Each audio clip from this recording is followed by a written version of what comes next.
months ago, so very happy to be back. I never dreamed about becoming a teacher. And school came pretty naturally to me. I got good grades, I was on the honor roll, and I know now that that was really a gift. And yet I've been drawn to work that I do with youth, whether that is in summer camp programs, working in after-school daycare, to coming to SIT and becoming a facilitator of international youth programs, and finally now as a classroom teacher just down the road in Putney, Vermont.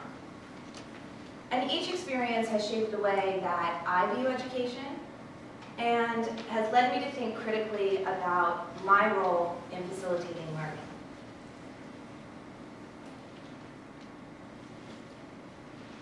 I view youth development as academic, social, emotional, skill building, and leadership. I believe that a positive adult role model can make a world of difference in the life of an adolescent, and that a great teacher can profoundly impact the future of a student. So what are the qualities of these adults? What do they possess that's able to make that happen? Maybe you can think for a second about somebody in your life that had that effect on you.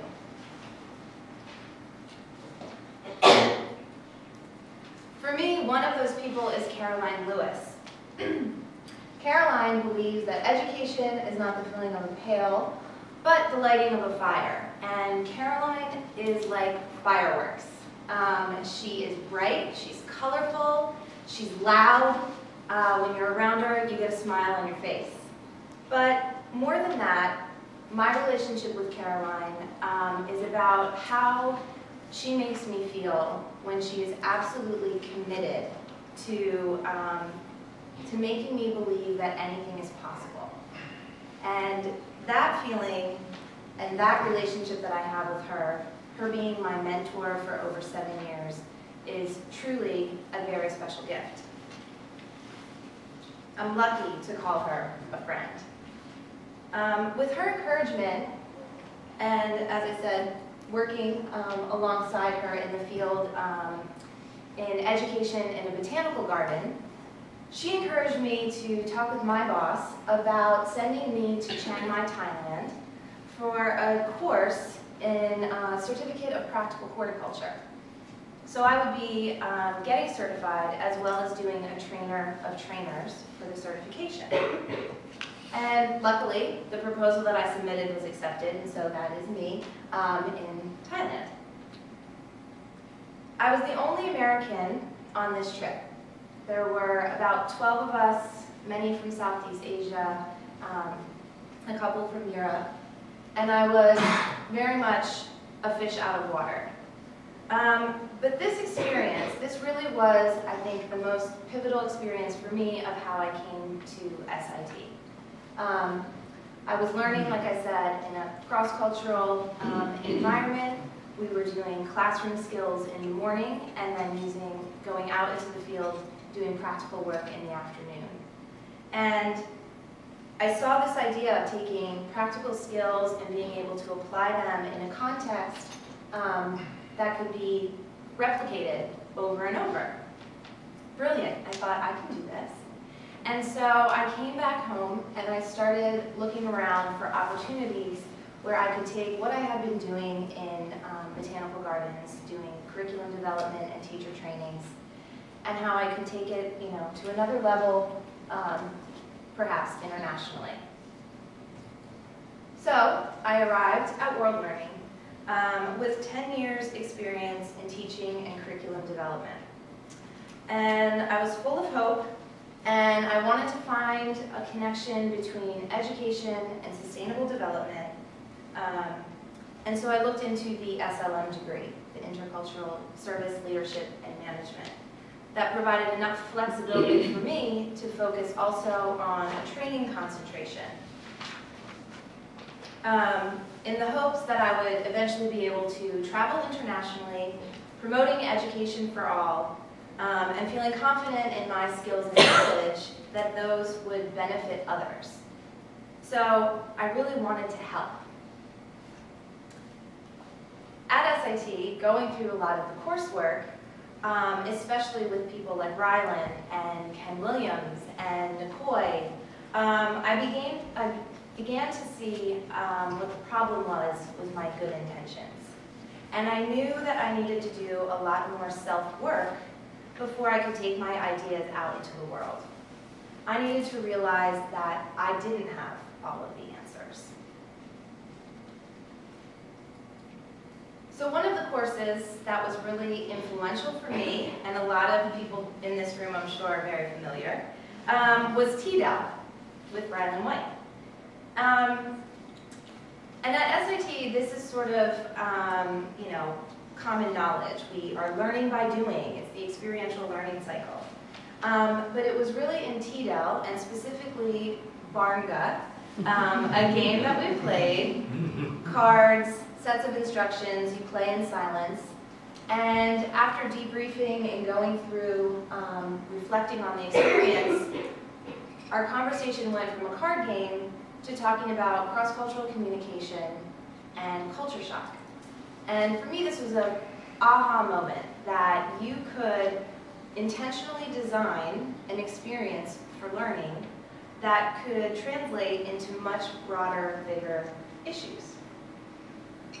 So I began taking a big shift in going from thinking of teaching, this transfer of knowledge from the teacher to the student, to training that co-creates learning by building on participants' existing knowledge through question posing and dialogue.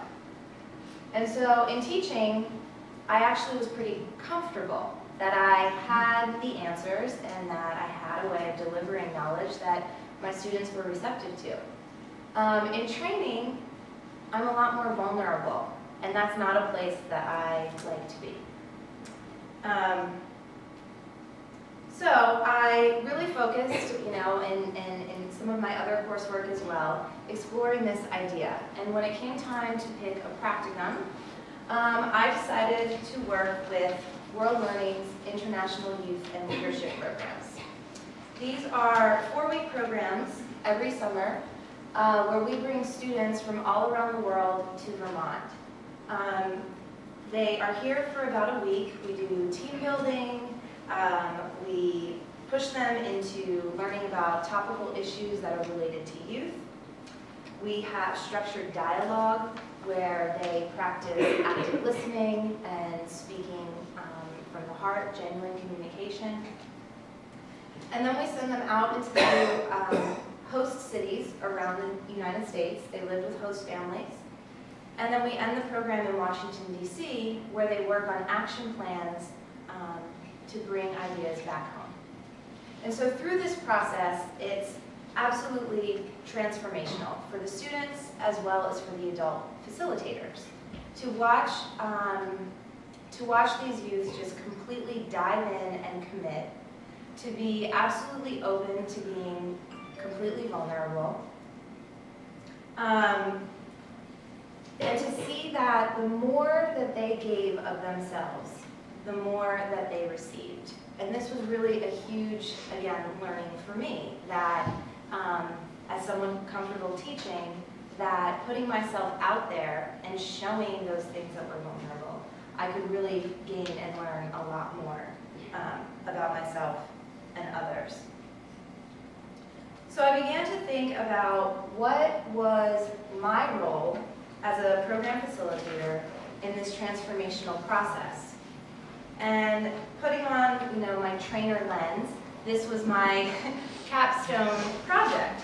And I used my practicum experience to think about this. What are these competencies that these adults have? What are we doing? And so reflecting on my youth program piece, as well as I continued on at SIT as a teaching assistant for a foundations course, as well as for the youth program leadership course, which the students affectionately called gym class, because we do a lot of games and team building. And so I really, was trying to think critically about what was happening in those classes, what were we doing, and how are we, going through this process. I also, as I mentioned, like with my relationship with Caroline, that I assume that most adults that choose to work with youth have a level of understanding and affinity towards young people. However, it's also been my experience that just because you like kids doesn't mean that you know how to talk to them or relate to them. Similarly, I believe that most teachers have a lot of knowledge about pedagogy and theories and content, but aren't always the best at motivating their students to want to learn. So a competency-based approach or a training curriculum, I thought that would target these specific areas for adults around skills, as well as examining their attitudes and awareness and language towards youth would greatly improve the outcomes for both the adults and the students. So the competencies, again, these are TEDers will be familiar: knowledge, skills, attitudes, awareness, and language. And I am a teacher, and so you do have handouts scattered around the room if you want to take a look at what I developed. So I shared this competency work with the youth program leadership class, specifically focusing on the attitude awareness part, and we did a mind mapping activity. So in mind mapping, I give you a word to start with, and then you sort of, it's like a visual brainstorm where you put all of those ideas on paper and make these associations. So the words that the SIT graduate students in the youth program leadership class were given was high school, juvenile, teenager, student, and youth. And the words that came back were things like obnoxious, rude, lazy, manipulative, defiant, drama, experimentation, shady. And so, I began to think about, well, wow, we really are kind of part of the problem, that if this is what people who have chosen to work with youth, who are in a class about youth leadership, when I ask them to put a word down on paper, this is what comes out. I had the opportunity this past summer when I did youth programs again to do the same activity with youth themselves, with a group from Mexico. And they had the same words, or very similar. And so I was thinking about, really, as adults, that what we're projecting out, or maybe even what we're holding inside, is very much mirrored in our students, that they internalize that and then begin to kind of own that. A friend of mine, go back to this. So the application there for youth development, the idea that teachers' attitudes towards students do significantly shape the way that they see themselves. And that preparing teachers to work with students from different backgrounds and to think about what they're bringing would really be a beneficial way to go. A friend of mine recently gave me a resource by Charlie Appelstein called "There's No Such Thing as a Bad Kid." And this resource really reframes how we're looking at these pejorative labels, and can look at them instead from an area of positivity or hope-based. And coming in and saying, like, we really do believe in you.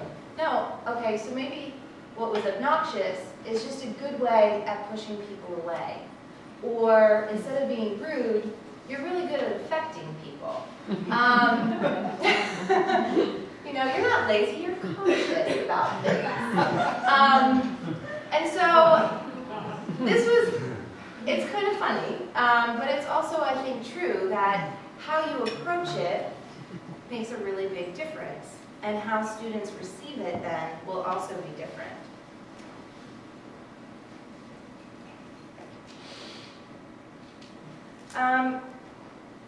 So this idea about teenagers and youth and how difficult they are to work with has really been put to the test for me now in my current position.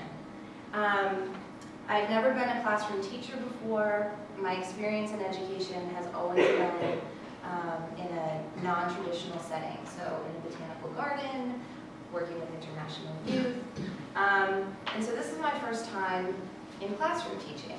And I wanted to add this to my sort of resume or experience because I think it's a very different animal when you are with students day in, day out, day after day. So I recently accepted a teaching position at the Greenwood School in Putney, Vermont. There's 49 students from 15 states and 10 different countries. The school is a special private boarding school for boys with learning differences. And a learning difference can be anything from dyslexia or ADHD to executive functioning troubles, meaning that they have a difficulty making decisions or understanding what is appropriate behavior in certain situations. Many of them are very concrete thinkers, and they have deficits in working memory or are very slow to process information. So you can think of this as learning styles 2.0, beyond what we talk about in TEDx. And so I went in and I'm now teaching social studies. And I have full anonymity over my curriculum. So after coming with my experience, my 2 years at SIT, youth programs, and looking at training competencies, looking at myself as a trainer and as a teacher, and an understanding of the experiential learning cycle, I was feeling really confident.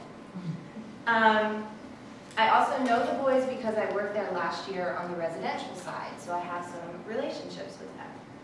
And so I came in and I'm teaching conflict styles, and I'm teaching, having the boys look at their personal histories and create timelines of significance events in their life.